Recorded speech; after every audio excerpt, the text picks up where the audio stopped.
ఈ కాలంలో వీడియో ఇదేంటంటే పెళ్ళిళ్ళ గురించి. యువత లేట్గా ఎందుకు పెళ్లి చేసుకుంటారనే దాని గురించి ఈ వీడియో. ఇది ఎవరు తప్పు, నేను చేసిన విశ్లేషణ బట్టి, నాకు అర్థమైన దాన్ని బట్టి, నా అనుభవాన్ని బట్టి నేను చెప్తున్నా. ఇంతకుముందు ఏంటంటే వాడు చదువుకున్నా చదువుకోకపోయినా కరెక్ట్గా 18, 19, 20 సంవత్సరాలు పెళ్లి చేసేవాళ్ళు పెద్దలు. ఇప్పుడు ఎందుకు పెళ్లి చేయలేకపోతున్నారు అంటే చదివిస్తున్నారు. చదివించేటప్పటికి ఏమైందంటే వీళ్ళు చదువు పూర్తయ్యారికి 22, 23 సంవత్సరాలు పూర్తవుతాయి. ఆ తర్వాత ఉద్యోగానికి జాయిన్ కాబట్టి 6 నెలలు, సంవత్సరాలు ఉద్యోగం సంపాదించుకుని 24 సంవత్సరాలలో ఉద్యోగం సంపాదించుకుంటారు. ఇప్పుడు ఈ పిల్లలు ఏంటంటే బాధ్యత తీసుకోవడానికి ఇష్టపడటంలా. ఉద్యోగ రంగంలో తల్లిదండ్రులు పెళ్లి చేస్తామంటే వీళ్ళు ఏమంటున్నారంటే మాకు ఇప్పుడు వద్దు, కొంతకాలం మేము ఎంజాయ్ చేయాలి, ఇప్పుడే పెళ్లి చేసుకొని పిల్లల్ని కానీ ఈ బాధ్యత మేము తీసుకోలేము అని తల్లిదండ్రులతో చెప్తున్నారు వీళ్ళు. సామాజిక పరిస్థితి ఇలాగా ఉంది. ఏదో ఒకరిద్దరి విషయం కాదు. నేను పరిశోధన చేశాను, దాదాపు 2 సంవత్సరాల నుంచి యూట్యూబ్లోకి వచ్చిన కానీ వీటన్నిటి గురించి విశ్లేషణ చేస్తుంటే నాకు అర్థమైంది అనమాట. ఈ పిల్లలు ఏమంటున్నారు, మాకు ఇప్పుడు పెళ్ళొద్దు, ఇప్పుడే బాధ్యతలు మేము తీసుకోలేము అని వీళ్ళు ఉద్యోగం కొన్ని రోజులు మేము ఎంజాయ్ చేయాలని వీళ్ళు ఉద్యోగం రాగానే పెళ్లి చేసుకోవట్లేదు. అయితే వీళ్ళు చేసే పొరపాట్లు ఏంటంటే ఎంజాయ్ అంటే ఏంది? ఎంజాయ్ అంటే యువతకి ఎంజాయ్ ఏముంది? గర్ల్ ఫ్రెండ్, బాయ్ ఫ్రెండ్, సినిమాలు, పబ్బులు, షికార్లు, బీచ్లు, ఇట్లా ఏదైనా ఊర్లు పోవటం, ఇది ఎంజాయ్ అని అనుకుంటున్నారు వాళ్ళు. కానీ అదే వాళ్ళకి తర్వాత సమస్యగా మారిందని వాళ్ళకి అర్థం కావట్లేదు. వాళ్ళు ఈ ప్రేమలు అనేది చాలా వరకు ఇది మోసం. ప్రేమ గుడ్డిదని పెద్దోళ్ళ వరకు అన్నారు, ప్రేమే గుడ్డిది.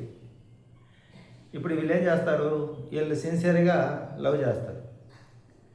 లవ్ చేసేటప్పుడు వీళ్ళకి మతాలు వేరేని తెలియదు, కులాలు వేరేని తెలియదు, సామాజికలో హెచ్చుతగ్గులేని తెలియదు, ఆస్తు అంతస్తులు హెచ్చుతగ్గులేని తెలియదు. అమ్మాయి కానీ అబ్బాయి కానీ ప్రేమించుకున్నారు, బాగా మత్తులో మునిగిపోతారు. మునిగిపోయిన తర్వాత అమ్మాయికి ఇంట్లో చెప్పే ధైర్యం ఉండదు. చెప్పిన తల్లిదండ్రులని వదిలి ఈ ప్రేమించిన నమ్మి బయటికి రాలేదు అమ్మాయి. చాలామంది ఆడపిల్లలు ఇంతే.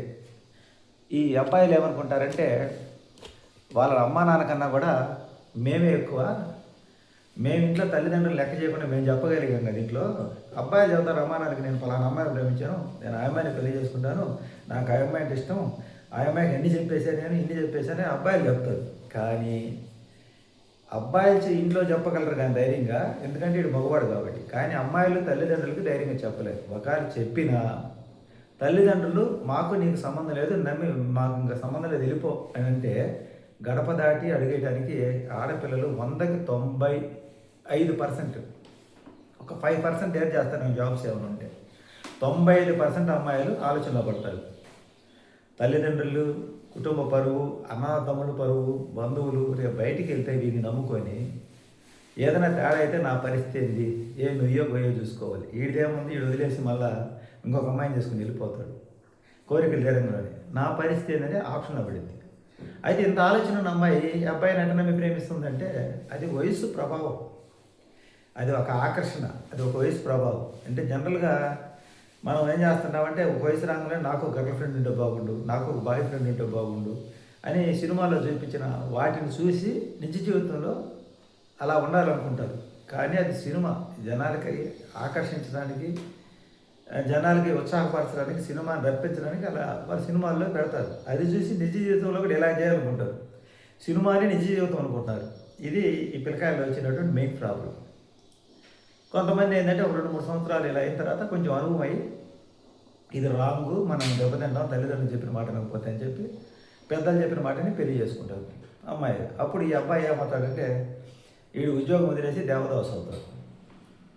దేవదాసు అయ్యి ఏందయ్యా నీ కథ అంటే, నేను ఒక అమ్మాయిని నన్ను మోసం చేసింది, నేను 3-4 సంవత్సరాలు ప్రేమించా, ఆ అమ్మాయి పెళ్లి చేసుకొని పోయింది. మోసం ఏం చేసింది అమ్మాయి? ఇద్దరు కలిసి ప్రేమించుకున్నారు, నీ దగ్గర భద్రత లేదు, తల్లిదండ్రులు వదిలిపెట్టి వస్తే భద్రత లేదనుకుంది. లాస్ట్కి ఫైనల్గా ఆ పెళ్లి సమయం వచ్చింది, మంచి అబ్బాయి దొరికాడు, భద్రత గల కుటుంబం దొరికింది, తల్లిదండ్రులు ఫుల్ గ్యారంటీ, అటు గ్యారంటీ ఇటు గ్యారంటీ, ఒకవేళ అక్కడ ఏదైనా అయితే అమ్మ నాన్న దగ్గర గ్యారంటీ ఉంది అని ఆ అమ్మాయి తెలివిగా ఆలోచిస్తుంది. మీరు కూడా ఏం చేయాలి, ఈ అబ్బాయిలు అయిన వాళ్ళు కూడా టేక్ ఇట్ ఈజీ అనుకోవాలి. ఇప్పుడు ఆ అమ్మాయి ఇంకొక అబ్బాయితో పెళ్లి చేసుకుని వెళ్ళి సంతోషంగా ఉంది కదా. ఎంతమంది అమ్మాయిలు ప్రేమించిన అబ్బాయిని కాదని పెళ్లి చేసుకుని హ్యాపీగా సంతోషంగా లేదు చెప్పండి తల్లిదండ్రుల మాటని. వాళ్ళందరూ సంతోషంగా ఉంటారు. ఆ సంగతి వీళ్ళకి కూడా తెలుసు. కానీ వీళ్ళు ఏమనుకుంటారంటే అమ్మాయి మోసం చేసింది అనుకుంటారు. అనుకొని మళ్ళీ ఏం చేస్తారు, అందరితో ఆగరు. ఆప్షన్ 2 తీసుకొని అమ్మ ఎక్కడైనా బుద్ధిగా ఉన్నాం, అమ్మ నాన్న చెప్పిన మాటని బుద్ధిగా ఉద్యోగం చేసుకుని 10వ తరగతి ఇంట్లో డబ్బులు ఇచ్చి అమ్మ నాన్న చెప్పిన మాటని ఏదైనా మంచి అమ్మాయిని చూసి సాంప్రదాయబద్ధంగా కులం ఇంటి కోతం చేసుకుందామని అనుకోరు. కులం అని ఎందుకంటానంటే మిగతా విషయాల్లో కులం పనికిరాదు, కానీ వివాహ విషయాల్లో కులం అవసరం. ఎందుకంటే ఒక్కొక్కరు ఆచార వ్యవహారాలు వేరుగా ఉంటుంది. ప్రేమ అనేది ఇద్దరు బయట ఉండేది. ఇప్పుడు మనం బయట ఎక్కడికైనా దేవస్థానాలకు వెళ్తాం, పొగలంతా అక్కడ ఇక్కడ ఉంటాము, లేకపోతే అక్కడ రూమ్ తీసుకొని ఉంటాం. దాంట్లో వంట చేసుకోలేం కదా, రూముల్లో కొనుక్కోవడానికి బట్టలు తుక్కోలేం కదా, ఇల్లు కావాలి. మళ్ళీ 2-3 రోజులు కానీ ఇంటికి రావాలి. ఈ ప్రేమ అనేది కూడా అలాంటిదే. ఒక రెస్టారెంట్లో, ఒక హోటల్లో రూమ్ తీసుకొని మనం 2-3 రోజులు అవసరాన్ని బట్టి అక్కడ ఉండటానికి ఎలా ఉంటుందో అంత 2-3 రోజులకే పనిచేస్తుంది. ఇంకా రోజులు గడిచిన కొద్ది ఏమైందంటే బట్టలు వాష్ చేసుకోవాలన్నా, మనకి ఆ హోటల్ పుట్టుపడక వండుకోవాలన్నా అవకాశం ఉంటుంది. అక్కడ ఒక బెడ్ ఉంటుంది, ఒక ఏసీ ఉంటుంది, ఫ్యాన్ ఉంటుంది, ఒక బాత్రూమ్ ఉంటుంది, అంతే. ఈ ప్రేమ అనేది కూడా అలాంటిదే. ఇది హోటల్ రూమ్ లాంటిది అనమాట. వీళ్ళిద్దరు బయట మాట్లాడుకుంటారు కాబట్టి ఇంక మిగతా సమస్యలన్నీ గుర్తుకు రావు. ఎప్పుడైతే తల్లిదండ్రులు కాదని వ్యతిరేకించి బయట ప్రపంచంలోకి వస్తారో, పొద్దుగొక్కిన తర్వాత ఇల్లు గూడు ఎట్ట అవసరమో, పక్షి పొగలంతా తిరిగింది, సాయంత్రం తన గూడికి దాన్ని చేరింది. మనిషి కూడా అంతే, సాయంత్రం కల్లా ఏదో ఒకసారి గూడు చేరాలి. ఎందుకంటే వాడి ప్రాథమిక అవసరాలంటే నిద్రపోవటానికి, బట్టలు తుక్కోవటానికి, వంట చేసుకోవటానికి, వీటే చాలా అవసరాలు ఉంటాయి అన్నమాట. ఇలా గూడు అనేది అవసరం. అలాగే వీళ్ళకి తల్లిదండ్రుల భద్రత అనేది కూడా అలాగే యువతకి అవసరం. వీళ్ళకి తెలియదు. ఇక్కడ అబ్బాయికి ఏది నేను సంపాదిస్తున్నాను అనుకుంటాడు. వీడు తల్లిదండ్రులు ఎంత కష్టపడి చదివిస్తే వీడి తల్లిదండ్రులు ఇంట్లో రూపాయి కూడా వీడి ఎంజాయ్ అనే పేరుతో ఈ అమ్మాయిలకు లైన్లు వేసి వాళ్ళకి తెలిసి తెలియకో వీళ్ళ నుంచి ఖర్చులు అందుతుంటే కొంచెం కొంచెం ఎంటర్టైన్మెంట్ అనేది ఖర్చు అంతా ఈడే పెట్టుకుంటాడు అబ్బాయి. పెళ్ళేదా కాలక్షేపం జరిగితే చాలని కొంతమంది అనుకుంటారు. అబ్బాయిలు కూడా అనుకుంటారు, అమ్మాయి డబ్బులు ఉన్న అమ్మాయి అయితే. అబ్బాయి కానీ అమ్మాయి కానీ, ఇక్కడ నేను ఒక నంటం లేదు, వీరి నుంచి వాళ్ళు, వారి నుంచి వీళ్ళు, ఇద్దరు ఏదో ఒక ప్లాన్లో ఉంటారు. నాకు ప్రస్తుతం నటన జరుగుతుంది, కాలక్షేపం అవుతుంది, ఎంటర్టైన్మెంట్ అవుతుంది, నాకు ఒక తోడు ఉందని. పైగా ఆ అమ్మాయి చదువుకునేటప్పుడు మిగతా వాళ్ళు అలర్ట్ చేయకుండా ఉండడం కోసం ఒక బాయ్ ఫ్రెండ్ ఉంటే ఇంకా అమ్మాయి జోలికి ఎవరు రారని కూడా ఆలోచన చేయొచ్చు. ఎందుకంటే పెళ్ళిగానే మా ఇంట్లో ఉంటే ప్రతి ఒక్కరికి సంబంధం అడుగుతాడు. చూడు ఎట్ట దాని పేరు కూడా సంబంధం పడతాడు. మీ అమ్మాయిని ఎత్తావా, మీ అమ్మాయి ఎత్తారా, మీ అమ్మాయిని ఎత్తండి. అలాగే ఏమైందంటే ఇప్పుడు కాలేజీల్లో అమ్మాయిలు సేఫ్టీగా ఉండాలంటే ఒక బాయ్ ఫ్రెండ్ ఉంటే ఈ అమ్మాయికి ఒక బాయ్ ఫ్రెండ్ ఉంటే ఎవరు కదిలించరు. ఇది కూడా ఒక లాజిక్. దీన్ని అమ్మాయిలు తప్పు పట్టడం లేదు, నేను తప్పు అని అంటున్నా. ఇది ఒక ఫ్రెండ్షిప్. అలా తీసుకుంటే ఓకే, ఆ ఫ్రెండ్షిప్గా తీసుకుంటే. ఇప్పుడు అమ్మాయి ఫ్రెండ్షిప్గా తీసుకోవచ్చు, కాలక్షేపం కోసం తీసుకోవచ్చు, లేదా ప్రొటెక్షన్ కోసం తీసుకోవచ్చు. కానీ ఈ అబ్బాయి ఏమో డీప్గా ఉండి వెళ్తున్నాడు. దీనివల్ల గొడవలు జరుగుతాయి, ఇబ్బందులు జరుగుతాయి. ఇలా జరిగిన తర్వాత ఇంకా అమ్మాయి తల్లిదండ్రులు బెదిరించడానికి ఇంట్లో చెప్పిన వాళ్ళు కూర్చోబెట్టి చెప్తారు అంతా. ఇది వాళ్ళ మతం వేరు, మన మతం వేరు, వాళ్ళ కులం వేరు, మన కులం వేరు, వాళ్ళు ఆ అబ్బాయి పేదవాడు, మనం బాగా మిమ్మల్ని కంటికి రేపలా చూసుకున్నామమ్మా, ఇట్లా నీకు భద్రత ఉండదు, కాదు కూడా వెళ్ళిపోతే మీకు మాకు సంబంధం ఉండదు తల్లిదండ్రులు చెప్తారు. ఎప్పుడైతే తల్లిదండ్రులు ఆ మాట అన్నారో అమ్మాయి ఆలోచనలో పడింది. అబ్బాయి పడ్డా కానీ అమ్మాయి పడింది. ఎందుకంటే వీడు నేను మగవాడిని కదా ఎక్కడైనా బతుకుతాలే అని ఆలోచన ఉంటాడు. ఎట్టైనా లాస్ట్కి వీళ్ళు ఎత్తాలో నాకు అనే లెక్కలు ఉంటుంది. కానీ అమ్మాయి మటుకు ఆలోచన పడింది. ఎందుకంటే ఆ అమ్మాయికి అన్న తమ్ముడు ఉంటాడు, తల్లిదండ్రులకి వాడు పక్కన వాళ్ళు పోతారు. ఈ అమ్మాయిని ఇంట్లోంచి బయటికి గెట్టేసి ఇంకా లోపల రాని కూడా రానియదు. కానీ మగపిల్లవాడు అట్ట కాదు. వాడు తప్పు చేసినా కొన్ని సంవత్సరాలకైనా తల్లిదండ్రులు వాడు మగపిల్లవాడని రాణిస్తారు. ఇప్పుడు ఇక్కడ అమ్మాయిలకి అబ్బాయిలు కూడా తేడా అవుతాయి. అందుకని అమ్మాయిలు ఈ లాజిక్ ఆలోచన చేస్తారు. ఏంటంటే గడప దాటితే మళ్ళీ నాకు ఇంట్లో అడుగు పెట్టడానికి అవకాశం ఉందని. కానీ అబ్బాయిలకి ఏంటంటే నేను ఎన్ని తప్పులు చేసినా మళ్ళీ మా అమ్మ మనం రాణిస్తారు. ఎందుకంటే నేను మగవాడిని కదా, సమాజం కూడా నన్ను ఏమందో అనే ఆలోచనలో వీళ్ళు ఉండాలి. ఇప్పుడు ఈ విధంగా జరిగి ఆ అమ్మాయికి పెళ్ళి అయిపోవటం, ఇంకా తర్వాత మళ్ళీ వీడు కొన్ని రోజులు దేవదాస్ కావటం, అంటే 3 సంవత్సరాలు లవ్లో ఉంటాడు. తల్లిదండ్రులు సంబంధాలు చూసినా వద్దంటాడు వీడు. ఆ తర్వాత ప్రేమ విఫలమై మళ్ళీ మానసిక వేదంతో నేను సన్యాసులో గెలిచిపోతాను, సాధువుల్లో గెలిచిపోతాను, ఈ షోయింగ్ మాటలు కొన్ని చెప్తారు. ఇవన్నీ షోయింగ్ అనమాట. నేను సన్యాసులో గెలిచిపోదాం అనుకున్నా, నేను సాధువులో గెలిచిపోదాం అనుకున్నా, నేను చనిపోదాం అనుకున్నా, ఇవన్నీ సోది మాట్లాడతారు. వీటిని అవి చెప్పేసి వీళ్ళు బాగా ముందు తాగడానికి వీటికి అలవాటు పడిపోతారు. అదేమంటే ప్రేమ విఫలమైందంటారు. ఇది జరిగే కథ. అయితే ఇక్కడికి ఆలోచన చేయాల్సిన విషయం ఏంటంటే ఎన్ని కథలన్నీ అయిపోయిన తర్వాత ఇంకా వీడికి 30-32 వస్తుంది. ఆ తర్వాత మళ్ళీ వీడికి అందరితో బుద్ధి రాదు. మళ్ళీ ఎవరు ఏ బస్ స్టాండ్లోనో, ఏ రైల్వే స్టేషన్లోనో, ఇప్పుడు టచ్ ఫోన్లు ఉండే చేతులు, ఏ ఇన్స్టాగ్రామ్లో ఎవరో ఒకరు పరిచయం అయింది. మళ్ళీ లవ్ అంటాడు. మొదటి దానితో బుద్ధి రాదు వీడికి. మొదట అమ్మాయి పెళ్ళి అయిపోయింది. మళ్ళీ 2వ లవ్ ప్రారంభిస్తాడు, ఆరెంజ్ సినిమాల మాదిరి. అప్పుడు మళ్ళీ ఇది పూర్తి అయ్యాక ఒక 3-4 సంవత్సరాలు పట్టింది. ఈ 3-4 సంవత్సరాల్లో ఆ మొదటి అమ్మాయి కోసం వీడు ఎంజాయ్మెంట్ కోసం ఎక్కడెక్కడ అంటే వాళ్ళ డబ్బు అయిపోయినా ఎక్కడికెక్కడికి తీసుకెళ్తుంటారు కదా, కార్లు వేసుకొని లేకపోతే బైకుల మీద సరదా ట్రిప్పులు అక్కడ టెంపుల్స్ కూడా వెళ్తుంటారు వీళ్ళు సరదాగా. ఈ ట్రిప్పులకి అయ్యే ఖర్చు ఈ 5-6 సంవత్సరాలు 7 సంవత్సరాల్లో దాదాపు 10 లక్షలు దాకా అవుతాయి. సంవత్సరానికి 2 లక్షలు లెక్క వేసుకుని వీడి ఉద్యోగం వీడు జరిపోయింది, వీడి జీతం వీడికి. ఈ ట్రిప్పులకి వచ్చి ఎక్స్ట్రా ఆ డబ్బులు ఎక్కడి నుంచి రావాలని బ్యాంక్ ఇవ్వాలి, ఈ ఉద్యోగాన్ని బట్టి క్రెడిట్ కార్డు ఇస్తారు. మనం పుట్టిన బ్యాంకులలో క్రెడిట్ కార్డు తీసుకుంటారు, ఒక 5-6 సంవత్సరాలు రొటేట్ చేస్తారు, 6వ సంవత్సరంకి వచ్చి అప్పు మోత మోగిద్ది, ఇంకా ఆ తర్వాత వీడు కట్టలేడు. ఇది పరిస్థితి. అప్పుడు ఇప్పుడు వీడికి పెళ్లి చేసుకోవాలి. ఒకవేళ ఆ అమ్మాయి ఒప్పుకుంది, వాళ్ళ తల్లిదండ్రులు కూడా ఒప్పుకున్నాడు. వీడి అప్పు ఎంత అయింది, ఫస్ట్ లవర్కి సెకండ్ లవర్కి అలాగే నీలా వీడు తిప్పాడు సినిమాలకి షికార్లకి వాటికి. ఈ తిప్పిన ఖర్చు ఎంటర్టైన్మెంట్ ఖర్చు చిన్న చిన్న ఖర్చులే 10 లక్షల దాకా అయింది అప్పు. ఇప్పుడు ఈ 10 లక్షల అప్పు తీర్చాలి. పెళ్లి చేసుకుంటే వీడికి వచ్చే జీతం అంతా, వీడికి వచ్చే జీతం ఒక 60,000 70,000 60,000 వీడి ఉండే సిటీస్లో. ఆ వీడికి సరిపోయి ఈఎంఐ కట్టడానికి వీడి సరిపోయింది, జీతం పెరిగింది, ఈఎంఐ కట్టడానికి వీడి సరిపోయింది. ఇప్పుడు పెళ్లి చేసుకొని ఎలా పోషించాలి అమ్మాయిని అనేది పాయింట్. ఎందుకంటే వీడికి వచ్చే జీతంలో సగానికి పైగా ఈఎంఐలు కట్టయిపోయింది తెచ్చుకున్న అప్పులకి లోన్లకి. ఇంక ఉండేది వీడికి వచ్చేది 30,000 35,000, అది రెంట్కి 15,000 పోయింది సిటీస్లో. లేకపోతే సుమారైన పట్టణంలో రూమ్ షేర్ చేసుకుని 6-7,000 పోతాయి. ఇంక వీడి తండ్రి ఖర్చులకి, వీడి బండి పెట్రోల్ మెయింటెనెన్స్కి, ఈ సెల్ ఫోన్లకి, ఈ ఫోన్లు మార్చుకునే దానికి వీటికి ఆ డబ్బులు కరెక్ట్గా సరిపోయేది అడగడ. ఇంకా అమ్మాయిని ఏ విధంగా పోషించాలని ఆలోచన పడుతుంది.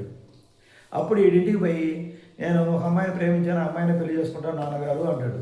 నాన్న ఏమంటాడు, ఒరే మాకు రూపాయి పెళ్ళి ఇవ్వలేదురా, నిన్ను చదివించి పెద్ద చేసి ఉద్యోగం వస్తే కన్న తల్లిదండ్రులకు రూపాయి ఇవ్వలేదు, నువ్వు ఉద్యోగం చేసి రూపాయి ఇవ్వకపోయినా మళ్ళీ అప్పు చేశాను అంటున్నావు, నువ్వు అప్పని తప్పు చేసి మళ్ళీ ప్రేమించిన అమ్మాయిని పెళ్లి చేసుకోవాలంటున్నావు కాబట్టి నువ్వు మాకెట్ట కూడి పెట్టేవాడి కాదు, కాబట్టి నీ సాగు నువ్వు సాగుకో, మా సాగు మమ్మల్ని సాగని అంటాడు తండ్రి. అంతే కదా, ఏ సినిమాలో అయిన స్టోరీ ఇంతే కదా. వీడి ఆప్షన్ వీడుకుంటే తండ్రి ఆప్షన్ తనుకుంటారు అన్న తర్వాత అప్పుడు వీడు ఆలోచనలో పడతాడు. వరి ఒక పక్క అప్పు ఉంది, ఒక పక్క అమ్మాయి పెళ్లి చేసుకోమంటుంది. ఇటు చూస్తే అమ్మాయి డబ్బులున్న అమ్మాయిని సరే బయటికి తీసుకొచ్చి పెళ్లి చేసుకుంటే నాకు ఇంకా తర్వాత ఏదైనా సమస్య వస్తే ఎవరు పట్టించుకుంటాం, మా నాన్న ఇంటికి రాని నేను అంటున్నాడు, ఉన్న ఆస్తి కూడా అమ్ముతాను అన్నాడు, సంబంధం లేదు అంటున్నాడు అని చెప్పి ఆలోచనలో పడతాడు. తెలివికల్లుడు ఆలోచనలో పడే ఈ వయసు ఎంత వచ్చినప్పటికీ ఇంక వీడు అప్పు తెచ్చుకుంటే కానీ వీడు పెళ్లి చేసుకోవడం లేదు. పోనీ ప్రేమించిన అమ్మాయిని పెళ్లి చేసుకోవాలంటే వీడు ఇప్పుడు ఈ 10 లక్షలు అప్పు తెచ్చుకోవాలంటే దాదాపు 2 సంవత్సరాలు పట్టింది. ఏది ఎంత క్రమశిక్షణగా ఉన్నా 2-3 సంవత్సరాలు పట్టింది. ఈ 3 సంవత్సరాలు అప్పు తీరేరికి ఈ వయసు 36-37 వస్తుంది. ఈ లోపల ఆ అమ్మాయి వెయిట్ చేసినా కానీ 36-37 వస్తుంది, అయిపోయింది. ఈ లోపల ఆ అమ్మాయి కూడా వెయిట్ చేసి ఈ అప్పులు ఉండదు నాకెందుకులే. ఈ అప్పుల ప్రెజర్ వల్ల వాళ్ళకి ఎప్పుడు తీగా మాటలు చెప్పాలి. లవర్స్కి హాయ్ బంగారం, హలో బంగారం అని చెప్పి తీగా చెప్పాలి. బాత్రూమ్ పోయిన కాడ వీడియో కాల్ చేసి మాట్లాడాలి, తినే కాడ వీడియో కాల్ చేసి మాట్లాడి, టీ తాగే కాడ వీడియో కాల్ చేసి మాట్లాడాలి. 6ంటికి ఒకసారి 7ంటికి ఒకసారి 8ంటికి ఒకసారి అన్నట్టుగా పొద్దుగుపులు ఫోన్లు. ఈ పక్కనేమో అమ్మాయి ఫోన్ చేస్తుంది, ఆ పక్కనేమో అప్పులు ఫోన్ చేస్తారు బ్యాంక్ వాళ్ళు. ఇటు పక్క ఈ ఫోన్, ఇటు పక్క ఈ ఫోన్, ఈ పక్క జాబ్ ఫోను. ఈ మూడింటి మీద మెంటల్ వస్తుంది. తర్వాత పిచ్చి లేసి అని ఒక మెంటల్గా తయారైపోతుంది. ఆ స్ట్రెస్ తగ్గించుకోవడానికి డాక్టర్ దగ్గర పోతే అక్కడ ఒక బిల్లు అయిపోయింది.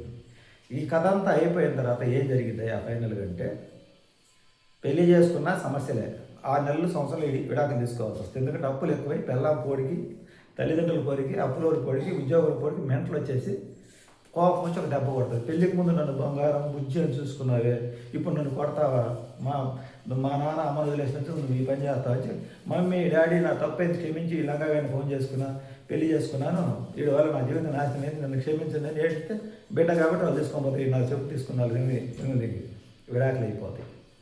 అప్పటికి పెళ్ళాం పోయింది, అప్పు మిగిలింది, లాస్ట్కి ఫైనల్గా ఏం జరిగింది, వయసు పెరిగిపోయింది. ఇప్పుడు మమ్మీ డాడీ అని ఇంటికి వస్తాడు. ఆడపిల్ల కాబట్టి వాళ్ళ దగ్గర రాస్తారు. అమ్మాయి ఏం అప్పు చేయలేదుగా, వీడు అప్పు చేసి వచ్చినాయి, ఈయన ఎందుకు రానిస్తారు తల్లిదండ్రులు, రానిచ్చిన నీ తండాలు నువ్వు పడయ్యా, మా వయసు అయిపోయినాడు ముందు పోయి నీకు మాకు సంబంధం లేదు, నువ్వేదో చెప్పిన మాట విన్నావా ఊరేగు అంటారు. ఇప్పుడు ఫైనల్గా ఈ లవ్ ఫెయిల్ అయ్యి ఆ అమ్మాయి ఇంకొకరిని పెళ్లి చేసుకొని, పెళ్ళి అయితే స్టోరీ ఇది, పెళ్ళి కాకపోతే వీడి వయసు 35-36 వస్తుంటుంది. ఫస్ట్లో వీడి వయసులో 25-26 ఉన్నప్పుడు తల్లిదండ్రులు పెళ్లి చేస్తాను వీడు ఒప్పుకోవాలి అందే అన్నాడు. 35 వచ్చిన తర్వాత వీడు చేసే పని తెలుసా, ఎక్కడన్నా ఏ అమ్మాయి అన్న పరిచయం అయితే 2వ పెళ్ళి అమ్మాయినో 3వ పెళ్ళి అమ్మాయినో సోషల్ మీడియానో ఇన్స్టాగ్రామ్లో ఎతికి వీడు వాళ్ళ అమ్మడ పట్టడం మొదలు పెడతాడు. 35 వచ్చిన తర్వాత ఫ్రెష్గా ఉన్నప్పుడు వయసు వచ్చి రాగానే ఉద్యోగ రంగంలో పెళ్లి చేస్తున్నప్పుడు చేసుకుంటే ఇద్దరు బిడ్డల తండ్రి హ్యాపీగా ఉంటాడు. తల్లిదండ్రుల మాట వెనక నేను లవర్ బాయ్ని ఎంజాయ్ అనుకొని వయసు పెరిగిపోయి ఎవరు పిల్లనీక ఇంకా ఊరి మీద పడి తిరుగుతూ ఉంటారు అనమాట. ఇది ఈ రోజుల్లో అబ్బాయిలకు లేటుగా మ్యారేజ్ అవ్వడానికి గల ప్రధానమైన కారణం. వీళ్ళని చదివించడం ఒక తప్పు, చదివించి ఉద్యోగం చేసిన తర్వాత ఎంజాయ్ అనే పేరుతో తల్లిదండ్రులకు రూపాయికి పోగా వాళ్ళ జీవితాలు కూడా నాశనం చేసుకున్నారు అనేది నేను పరిశోధన చేసిన దాన్ని బట్టి తెలుస్తుంది. 35 సంవత్సరాల వయసు వచ్చిన వాళ్ళు చాలామంది ఉన్నారు పెళ్లి కాని వాళ్ళు. వాళ్ళు ఎందుకు కాలేదంటే వాళ్ళు ప్రతి ఒక్కరు ఏదో ఒక లవ్ స్టోరీలో ఫెయిల్ అయ్యాను చెప్తారు. వాళ్ళు చెప్పే మాటలు నేను ఒక లవ్లో ఫెయిల్ అయ్యాను, జీవితంలో మోసపోయాను, సన్యాసం పుచ్చుకోవాలనుకున్నాను, కానీ మళ్ళీ ఆధ్యాత్మికంగా తిరుగుతున్న ఒక మంచి అమ్మాయి చేసుకోవాలని తిరుగుతున్నట్టు. అప్పటికి ఎక్కాల్సిన రైలు వెళ్ళిపోయింది చాలా దూరం, అందరూ అంత దూరం వెళ్ళిపోయింది రైల్వే స్టేషన్లోకి. వీడి జీవితం ఆఖరికి స్టేషన్లో కూర్చొని ఇంక ఏ రైలు వస్తుందా అని ఎదురు చూడటమే. ఆ తర్వాత ఎక్స్ప్రెస్ ఎక్కాలనుకున్న జీవితం ఏ ప్యాసింజర్లోనే ఎక్కి ప్రయాణం చేయాల్సి వస్తుంది. అర్థమైంది అనుకుంటా నేను చెప్పింది. వీడియో నచ్చితే లైక్ చేయండి, సపోర్ట్ చేయండి, సబ్స్క్రైబ్ చేయండి, హెల్ప్ చేయండి అనుకుంటూ చెప్తున్నాను.